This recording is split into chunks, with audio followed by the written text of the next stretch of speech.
میں نے نوٹ کیا ہے کہ بہت زیادہ لوگ جو ہیں وہ یہ نوشن رکھتے ہیں کہ مینوپاز تو نیچرل ہے اور نیچرل خدا تعالیٰ نے ایسے بنایا ہوا ہے. تو خدا تعالیٰ نے تو تھائرائڈ بھی بنایا ہوا ہے, تھائرائڈ ختم ہو جاتا ہے تھائرائڈ کی میڈیسن کیوں لیتے ہیں آپ؟ خدا تعالیٰ نے تو آپ کی کڈنی بھی بنائی ہوئی ہے, اگر کڈنی نیچرلی فیل ہو رہی ہے آپ کے جسم کے اندر تو اس کو ریپلیس کیوں کر رہے ہیں آپ؟ اگر آپ کو خدا تعالیٰ نے یہ فیصلہ کیا کہ آپ کو بچہ نہیں ہوگا تو پھر جا کے آئی وی ایف کیوں کروا رہے ہیں, جا کے بچہ پیدا کرنے کی تگ و دو میں کیوں ہیں, اس کا علاج کیوں کروا رہے ہیں؟ صرف یہ بات اور ٹانگ یہاں پہ آ کے کیوں رک جاتی ہے جب ایک عورت جو ہے وہ ہیلدی رہنا چاہتی ہے اور وہ اپنی کوالٹی آف لائف کو بہتر کرنا چاہتی ہے؟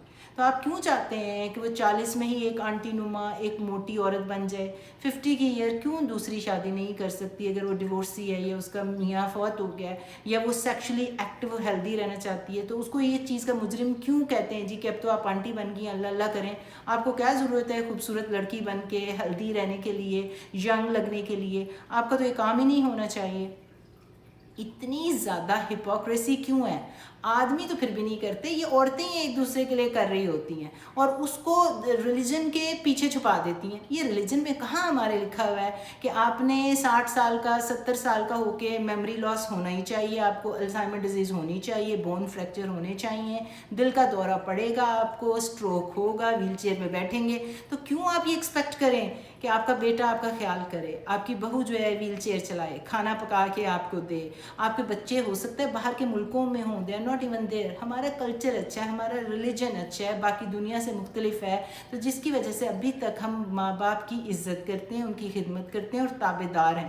لیکن زمانہ بدلتا جاتا ہے, ہم یہ کیوں برڈن کسی اور کے اوپر ڈالیں کہ اب آخری 20-30 سال جو آپ نے زندہ رہنا ہے 65 سے آن ورڈ, ان کے اوپر بوجھ بن کے زندہ رہنا ہے. اگر آپ اپنی لائف سپین جو آپ کا زندہ رہنے کی جتنی بھی آپ کی طویل عرصہ ہے اتنا ہی آپ کا ہیلتھ سپین ہونا چاہیے, اور اس ہیلتھ سپین کو وہاں تک پہنچانے کے لیے اور ایموشنل سپین اتنا ہی آپ کو مینٹلی ہیلدی ہونا چاہیے, اتنا ہی سیکشلی ہیلدی ہونا چاہیے. ان سب سپینس کو آپس میں الائن کرنے کے لیے کام آپ کو 40s میں شروع کر دینا چاہیے, کیونکہ تبھی آپ کے ہارمونز نیچے جا رہے ہیں. This is purely science, this is purely educational platform جہاں پہ ہم سائنس کی بات کرتے ہیں, ہم معجزات کی بات نہیں کرتے.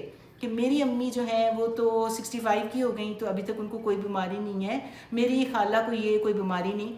آپ گراف میں سے اگر باہر ہیں تو 98% لوگ جو مزریبل ہیں, جو اس بیماری میں ہیں, آپ کے اوپر سائنس ایجاد نہیں ہوئی, آپ کے اوپر سٹڈیز یا ریسرچ نہیں ہوا. جو باقی گراف کے بعد پوری دنیا میں سائنٹیفک ڈیٹا آتا ہے وہ ایک گراف کے نیچے سارے جنرل پاپولیشن کے اوپر دیکھا جاتا ہے کہ اگر ہم یہ ٹریٹمنٹ لیں گے تو 98% لوگ کیسے زندہ رہیں گے, کس کوالٹی کے ساتھ. باقی جو آؤٹ لائرز کہتے ہیں کہ 1% ادھر یا 2% ادھر, ان کی بات نہیں ہو رہی ہوتی, معجزات کی بات نہیں ہو رہی ہوتی. سائنس کو سائنس لے کر چلیں. آپ مسلمان ہو سکتے ہیں, ہندو ہو سکتے ہیں, عیسائی ہو سکتے ہیں, آپ کا مذہب ہو سکتا ہے کوئی بھی نہ ہو. when we talk about science we talk about science. ہر بندے کو یہ حق ہے کہ وہ ایجوکیشن حاصل کرے, ہر بندے کو حق ہے کہ وہ جس طرح سے زندگی گزارنا چاہتا ہے وہ زندگی گزارے. اس کو کوئی اور آ کے برا احساس دلائے, گلٹ فیکٹر میں ڈالے کہ تم اب اس عمر میں جا کے وزن کیوں کم کر رہی ہو, تم نے کون سا کوئی بوائے فرینڈ رکھنا ہے, یا تم نے اپنے ہسبینڈ کے ساتھ سیکشول ہونا ہے یا انٹیمیٹ ہونا ہے, اب تو تمہیں اللہ اللہ کرنا چاہیے. تم کیوں اپنے آپ کو باڈی کا اتنا خیال رکھ رہی ہو, ایک سرٹن انداز سے دکھنا کیوں چاہتی ہو؟ یہ ایک نارم ہم نے سوسائٹی کی بنائی ہوئی ہے کہ ایک سرٹن ایج کے بعد آپ کو ایک بڑھاپا نظر آنا چاہیے, ورنہ ہم آپ کی رسپیکٹ ہی نہیں کرتے. زمانہ اب بدل رہا ہے اور کافی حد تک بدل چکا ہوا ہے. ایجوکیشن اسی کو کہتے ہیں, تعلیم اور اویئرنیس اسی کو کہتے ہیں. کوئی بندہ آپ کو جج نہ کرے, آپ کو نالج ہونا چاہیے سائنس کا, جس طرح دین کا ہوتا ہے, اپنے ریلیجن کا ہوتا ہے, اسی طرح اپنی باڈی کا نالج ہونا چاہیے. سائنٹیفک نالج جو ہوتا ہے آپ کو فیصلے کرنے میں ہیلپ کرتا ہے. کسی نے آپ کا فیصلہ نہیں کرنا, ڈاکٹر آپ کو ایک رستہ دکھا سکتا ہے. فیصلے آپ نے خود کرنے ہوتے ہیں. ایک تو خود اپنی ریسرچ کیا کریں, پڑھنے لکھنے کی عادت ڈالیں, سائنس کو سمجھنے کی عادت ڈالیں. اگر اپنا دماغ کی اور دل کی کھڑکیاں بند کر کے بیٹھے ہوں گے اور 30-40 سال پرانی باتوں کے ہی اوپر آپ لگے ہوں گے تو وہ تو پھر کسی بھی چیز میں آپ ترقی نہیں کر سکتے. تو گڈ کوالٹی آف لائف کی اور بڑھاپے کو بہتر گزارنے کی بات کرتے ہیں. یہ ڈیسیجن بہت سوچ سمجھ کے ریسرچ کر کے لینا چاہیے. آپ کی سہیلی کی امی ایسی ہیں یا آپ کی سہیلی یہ کہتی ہے, اس کی بات مت سنیں. خود سمجھ نہیں آتا تو جا کے گو ٹاک ٹو ایکسپرٹس.